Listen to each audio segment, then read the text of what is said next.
She was a cover girl, and her name was Desire. And she could devour that lump of flesh from within your chest with a vicious bite. I'm talking complete domination of the heart, where she would leave no room for Allah and take most of the vacant space for herself. But lately she's been struggling. Something has been changing because guys aren't looking at her the same way they used to. Matter of fact, that man she had left her a week ago. They were at the neighborhood park at dark, standing together on the sidewalk when he told her, "I can't do this anymore.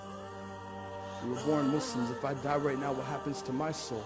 And he turned and walked away. He left her there to the relentless winds that nibbled at her exposed thighs, because the shorts she had worn that night couldn't fit a girl who was 5 years old.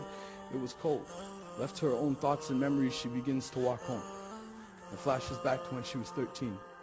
2 days after 9/11, the world came together and started dialing 911 emergency calls, calling out for help, publicly denouncing the religion, saying our ummah at large is a threat to the world, and they pointed the finger at her.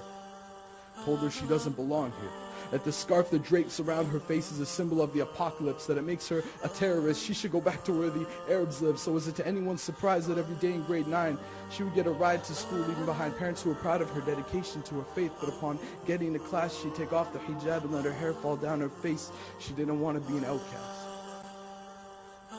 And this was just the beginning. Because at the age of 16, she started collecting glamour magazines. Wasn't sure who she was in regards to her identity, but it says here that maybe it's Maybelline. Dressed her full of makeup and fake stuff. Her mom and dad loved her. They begged her to wake up. Remember who you are, darling. No matter what you've done, your identity is not lost to Allah. Turned back, but she ignored the call.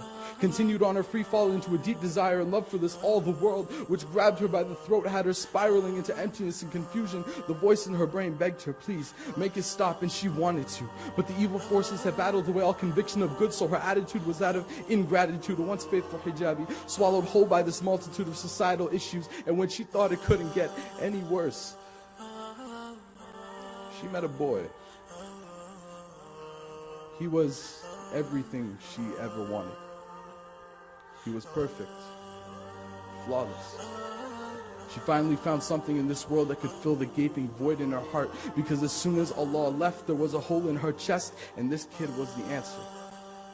And so the dance began. She could have followed the hadith, but instead she followed him. She could have found solace in Allah, but she confided in him. She could have gotten a hug from mom, but she found open arms in him. She could have kissed the Quran, but she decided to kiss him. She could have shown herself to none, but instead she showed herself to him, until it became a whirlwind of colors, breath, and skin, and a black hole opened up in her universe, and the deed was done.